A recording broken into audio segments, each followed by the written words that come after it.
अज आए हैं तो भाई थोड़े वास्ते ना असी खंडा है कंडे के बारे में कि भाई यह कंडा जोड़ा गुजरात शहर के मेन कंडा है ये कि जो लोग गुजरात शहर के वड्डियां गड्डियां आउंदियां ना उन्हों का वजन कराने वास्ते और मेरी यह एक गड्डी आई है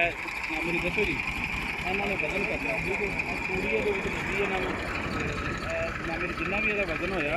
वो तो जनाब मेरी कैलकुलेटर के उत्ते दसन दे क्योंकि इन्ना वजन यदा हो गया तो इंशाल्लाह मैं अगे जाके जो दसो जी ਇਹਦਾ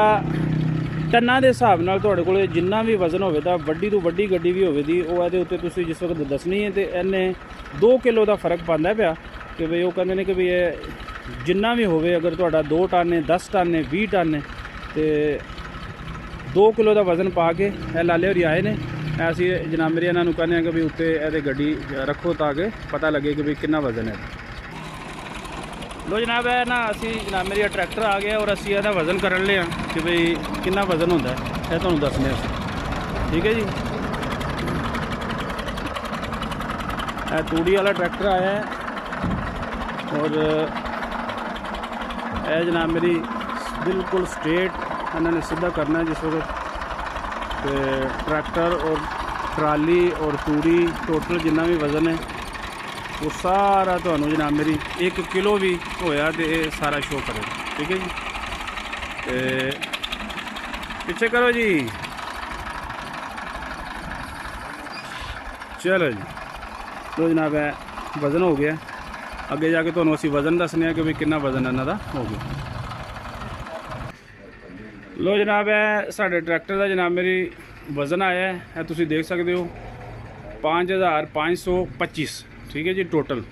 अगू ये कढ़ लेंगे ने कि भाई कितना जनाब मेरी इन्हों का विचों ट्रैक्टर का वजन है और तूड़ी का कितना वजन है। यह भाई हरी ने साढ़े को जनाब मेरी मुंशी साहब ने यह ट्रैक्टर और ट्रैली वाले ने और यह मुंशी साहब ने जोड़े जनाब मेरी मसूल ने इतने सारे पूरे कंडे दे ठीक है जी टोटल इन्होंने करना है और यदि जनाब मेरी कीमत और जो कोई यदा वजन है वो सारा कोई तुहानू डिटेल नाल सुनाते हैं। लो जी है ना असी ना मुंशी साहब टोटल वजन कितना होया गड्डी का टोटल वजन होया 55 टोटल वजन होया ते 2850 जेड़ा कड्ढिया है जा ये गड्डी दा वजन निकला ठीक है जी यानी गड्डी दा वजन जनाब मेरी इन्होंने कड्ढिया है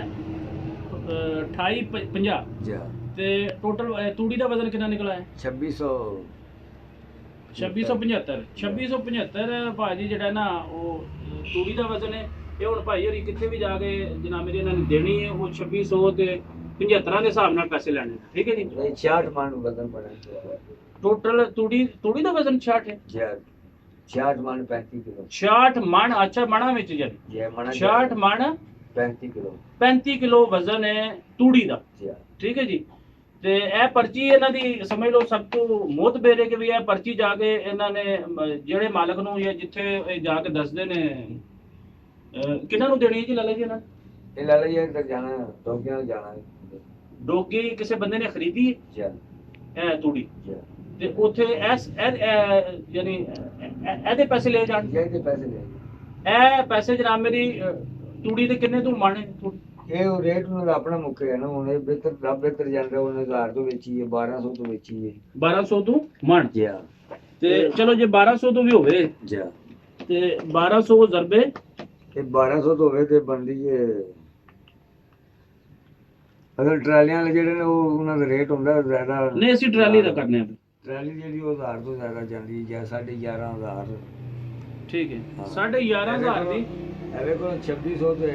75 2675 जी तकसीम में 40 आ गया तकसीम में 40 66 आया 66 35 65 या 35 का ਹੁੰਦਾ 875 875 ठीक है जी ठीक है ਤੇ ਐਵੇਂ ਕੋ 1100 ਰੁਪਿਆ ਰੇਟ ਲਾ 1100 रेट ला लेने 1100 या टोटल कितना हो गया 13000 73000 हां 73000 562 रुपये 5 पैसे 5 पैसे लो जी एक पैसे ਦਾ ਲਾਲੇ ਨੇ ਹਿਸਾਬ ਕਰ ਦਿੱਤਾ ਔਰ ਸੋਹਣਾ ਇਹਨਾਂ ਨੇ ਜਨਾਬ ਮੇਰੀ ਹੋਕਾ ਵੀ ਫਬਾਏ ਹੈ ਤੇ ਬੜਾ ਮਾਸ਼ਾਅੱਲਾ ਜਨਾਬ ਮੇਰੀ ਵੀਆਈਪੀ ਕਿਸਮ ਦਾ ਇਹਨਾਂ ਨੇ ਹੋਕਾ ਰੱਖਿਆ ਹੈ ਤੇ ਇਹ ਇਹਨਾਂ ਦਾ ਡੇਰਾ ਹੈ ਇੱਥੇ ਜਿਸ ਵਕਤ ਵੀ ਤੁਸੀਂ ਆਓ ਗੁਜਰਾਤ ਸ਼ਹਿਰ ਦੇ ਵਿੱਚ ਆਪਣਾ ਵਜ਼ਨ ਕਰਾਉਣੇ ਵਾਸਤੇ ਜਾਂ ਜਨਾਬ ਮੇਰੀ ਕੋਈ ਹੋਰ ਵੀ ਤੁਹਾਨੂੰ ਜਨਾਬ ਮੇਰੀ ਇਸ ਚੌਂਕ ਦੇ ਵਿੱਚ ਇੱਥੋਂ ਗੁਜ਼ਰ ਹੋਵੇ ਤੇ ਤੁਸੀਂ ਇਹਨਾਂ ਨਾਲ ਲਾਜ਼ਮੀ ਮੁਲਾਕਾਤ ਕਰਨੀ। ਬੜੇ ਪਿਆਰੇ ਔਰ ਬੜੇ ਅੱਛੇ ਸਾਡੇ ਭਾਈ ਨੇ ਤੇ ਅਸੀਂ ਜਦੋਂ ਵੀ ਇੱਧਰ ਆਉਂਦੇ ਹਾਂ ਜਨਾਬ ਮੇਰੀ ਇਹਨਾਂ ਨਾਲ ਲਾਜ਼ਮੀ ਮੁਲਾਕਾਤ ਕਰਨਾ। ਹੋਰ ਵੀ ਇਹਨਾਂ ਨੇ ਬੜੀਆਂ ਰੌਣਕਾਂ ਇੱਥੇ ਰੱਖੀਆਂ ਨੇ, ਡੰਗਰ ਵੀ ਵੇਚਦੇ, ਡੰਗਰ ਬੱਚੇ ਵੀ ਰੱਖੇ ਆ ਔਰ ਸੋਹਣਾ ਡੇਰਾ ਵੀ ਫਬਾਏ ਹੈ ਤੇ ਯਾਨੀ 24 ਘੰਟੇ ਤੁਹਾਨੂੰ ਲਾਲਾ ਜੀ ਇੱਥੇ 24 ਘੰਟੇ ਜਿਸ ਵਕਤ ਵੀ ਤੁਸੀਂ ਆਓ ਇਹਨਾਂ ਨਾਲ ਮੁਲਾਕਾਤ ਕਰ ਸਕਦੇ ਹੋ। ਠੀਕ ਹੈ ਜੀ। ਤੇ ਵਜ਼ਨ ਦੇ ਹਿਸਾਬ ਨਾਲ ਜਦੋਂ ਵੀ ਆਓ ਇਹ ਲਾਲੇ ਦਾ ਕੋਲ ਲਾਜ਼ਮੀ ਕਰਾਓ। ਲੋ ਜੀ ਮਿਲਨੇ ਅਗਲੀ ਮੁਲਾਕਾਤ ਤੇ ਸਾਡੇ ਇਸ ਚੈਨਲ ਨੂੰ ਸਬਸਕ੍ਰਾਈਬ ਵੀ ਕਰੋ ਤੇ ਫਾਲੋ ਵੀ ਕਰੋ, ਸ਼ੇਅਰ ਵੀ ਕਰੋ ਜਨਾਬ ਮੇਰੀ ਇਹ ਸਾਡੀ ਰਿਕੁਐਸਟ ਹੁੰਦੀ ਹੈ ਹਰ ਦਫਾ ਹੀ, ਤਾਂ ਕਿ ਇਹ ਤੁਹਾਡਾ ਪਿਆਰ ਹੁੰਦਾ। ਠੀਕ ਹੈ, ਮਾਸਲਾਮ।